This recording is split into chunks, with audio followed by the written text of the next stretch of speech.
Have you ever noticed in your life that some people seem to have a lot of good luck and others, seem to have, well, a lot of bad?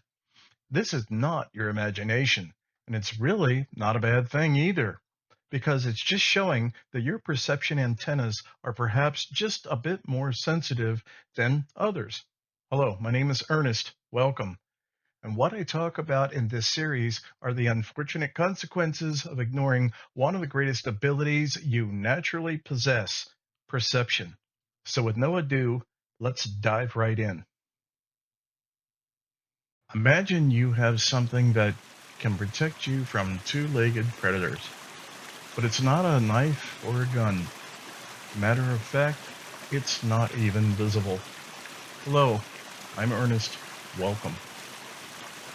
If you've ever been lucky enough in your life to suddenly have uncomfortable feelings and you decided to immediately remove yourself from that person or place, it's not so much that you were lucky, but you had a functional early warning system and you decided to pay attention to that system.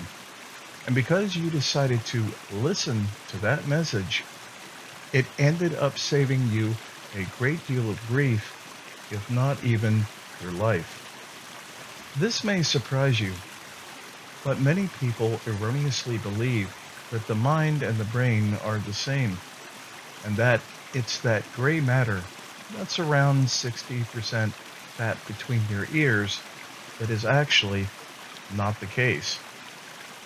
While it's true that a significant portion of what's taking place with us is in fact encased in our skull and is what is generally referred to as the brain, when it comes down to it, for the most part, the brain is simply a processing unit.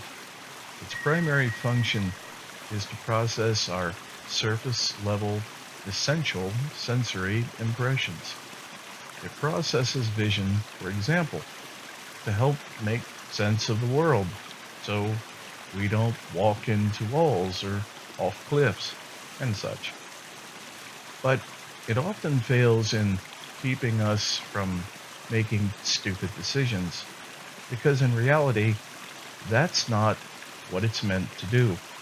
For those of you who are impatient out there, I'm going to make an outrageous statement.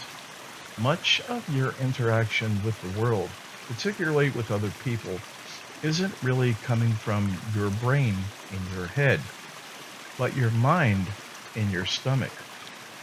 When you understand the concept, especially if it's beneficial, you don't have much problem going along with it, simply because it's understood and accepted. But until that time comes, a practice can actually be truthful and effective, but either completely ignored or even ridiculed if the concept has not reached mass consciousness, i.e., mass acceptance. For example, it's only been roughly around 160 years before a certain clique of professionals, commonly referred to as doctors and other healthcare providers, began to understand the connection and correlation between washing their hands and or the sterilization of their medical tools, dramatically improving the survival rates of patients, particularly those that had had surgeries. And the primary reason for that is that they had not incorporated the concept of germs, or more accurately, germ theory, into their consciousness. But once that was established, roughly around 1860, survival rates dramatically improved. That is to say, it was the direct result of advanced perception. So with that in mind, what I'm trying to tell you is that we actually have three brains, if you will, each with very different functions. There is the brain in our head, the brain in our stomach, and the brain of our intestinal tract. all of which are supposed to work synergistically to produce a physically, mentally, and even spiritually healthy person. And if any of those systems are out of whack, you end up with a person who is physically or mentally out of whack, or possibly even both. This explains, I believe rather convincingly, why the hell so many people in the world appear to have collectively lost their minds today, especially those in government or big business. Now, I'm not going to go into the particulars of the two other minds right now. Perhaps I'll do so in part two. But the important thing right now is that you know about this, because as soon as you understand this concept, and I fully understand the many reasons for any skepticism, the sooner you can make certain necessary adjustments that will improve your life. Hence the analogy I gave about doctors and related healthcare professionals of 160 years ago. In the very beginning, they didn't quite have the science to understand why it worked, but they came to eventually understand and accept the fact that it did work. And ultimately, that's what matters. If you've ever wondered how you can meet a person for the very first time and something either really clicks in a positive way with them or totally doesn't click, that's your gut reaction speaking.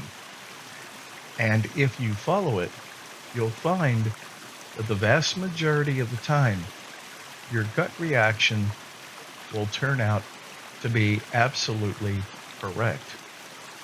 But the entire key is to learn to tune in and not ignore the message you are being sent.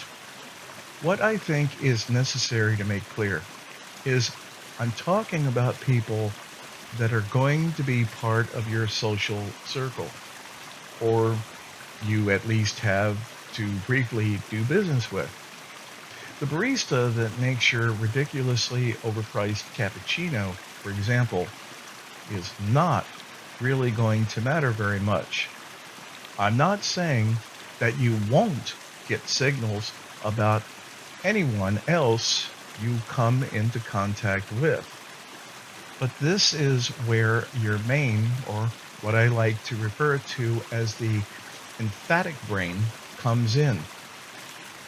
You may, for example, get bad vibes from that barista, but the empathic brain instantly tells you to not be concerned, that they are not a threat.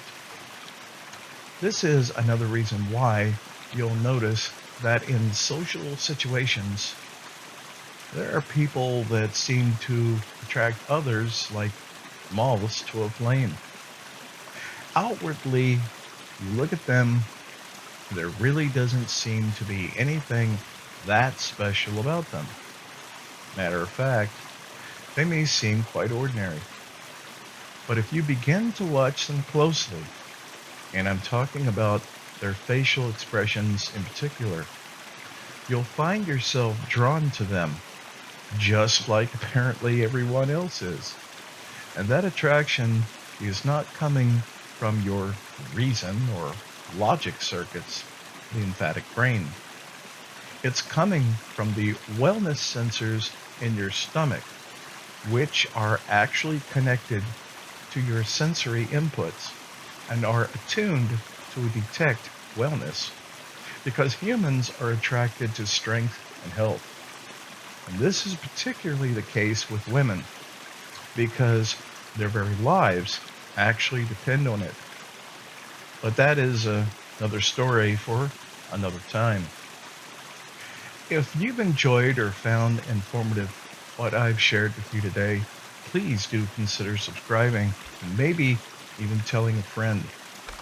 And if by any chance you do happen to have a large sum of unused funds just lying around, you're not doing anything with, I would certainly appreciate getting that. Because eating something besides beans and hot dogs would certainly make my stomach very happy. Until next time, this is Ernest, and I usually always am.